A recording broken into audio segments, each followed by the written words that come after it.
1994 mtsogoleri wa dziko lathu la Malawi Dr. Lazarus Makathi Chakwera adalengeza kuti achiwiri wa Vice President Dr. Saulos Klaus Chilima atisiya pa ngozi ya ndege ndi anthu ena anainda asanu amene anali nawo pa ulendo umene iwo amafuna kuonekera ku maliro amene anali nduna ya chilungamo ndi mkulu wa malamulo mboma Bambo Raf Kasambala. Uthengawu unatipeza ife ngati amalawi amene tikukhala kunja kwa dziko la Malawi koma amene timakhala tikugwirana ntchito zosiyanasiyana ndi anthu ku Malawi ku mboma, anthuso amene timakhala kunja kwa dziko la Malawi kugwira ntchito kunjako.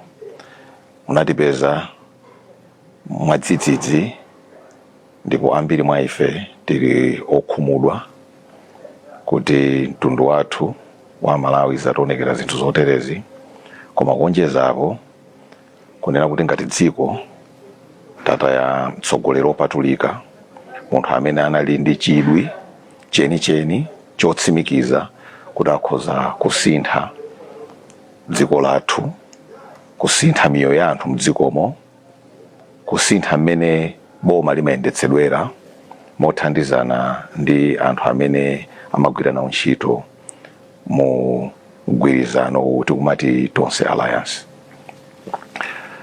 Ineyo chimene ndikufuna kupempha anthu a Malawi anzanga ndi chakuti pa nthawi imene tikuwakumbukira Dr. Saulos Klaus Chilima amene anali achiwiri kwa president mdziko lathu lino, tikhale odekha komanso tilimbikitsane kugwirizana osati kugawana.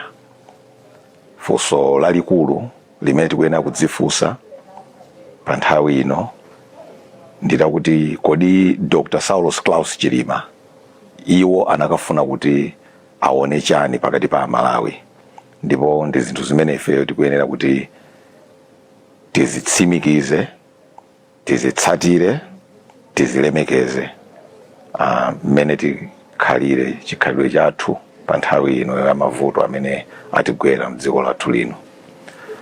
Ine Dr. Chilima ndakula nawo, tinapita limodzi ku sukulu pa nthawi imeneyo amati Darap, timakhala limodzi ku Blantyre, nyumba zoyandikana timati ma neighbors, ndipo timanyamuka limodzi ndithu mamawa kuyenda kudutsa Mumbayani, kudutsa kuseri kwa Mount Sochi kupita ku sukulu imene Darap. Pobwera timayenda ndithu limodzi kukwera basi, nthawi imene mabasa ya United Transport of Malawi UTM, kulipira ma 5 tambala wathu nkukatsika pa chimsewu kundilande, kuchoka pamene nkuyenda limodzi kupita ku nyumba tili achichepere.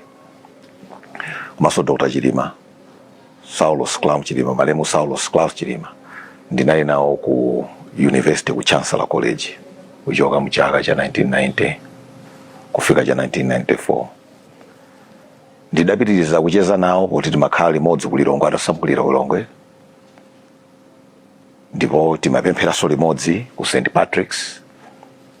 Mabanja athu anali mu mphakati umodzi, timapemphera m'manyumba, ine tikapemphera ku nyumba kwawo, iwo sadzapemphera ku nyumba kwathu. Koma tinapitiriranso kucheza tikukambirana zinthu zosiyanasiyana zokhudzana dziko lathu.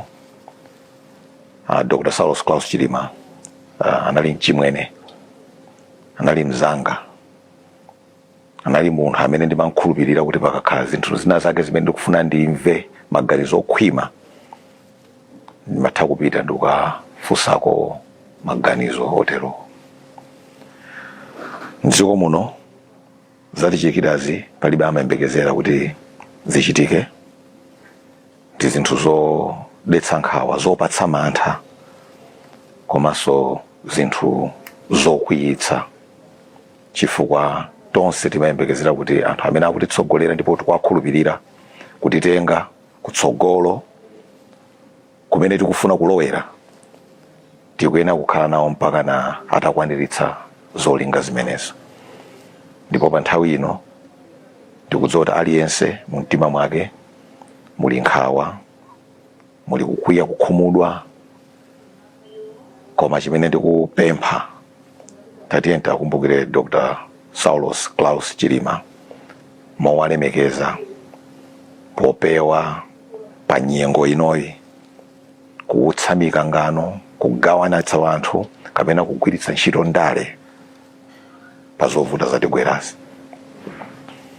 Pamapeto penipeni ndipepese banja la Dr. Klaus Saulos Chilima, akunyumba kwawo mayi Mary Chilima, second lady, anawo Elizabeth ndi Shoni, komanso mabanja anthu asanu ndi anayi amene atisiya pa ngozi yokhumudwitsa yosanenekayi. Zikuombera Malawi potenga nthawi kumva uthenga wangawo, ndipo ndikukhulupirira kuti tigwirana manja powakumbukira ndi kuwalemekeza Dr. Saulos Klaus Chilima amene anali wachiwiri wa mtsogoleri wa dziko lino, Vice President. Zikomo. M'dziko lathu lino mumachitika nkhani zosiyanasiyana, ndipo ndikuyenera kuwapatsa Malawi mwayi woti alankhulepo pa nkhani zimenezi.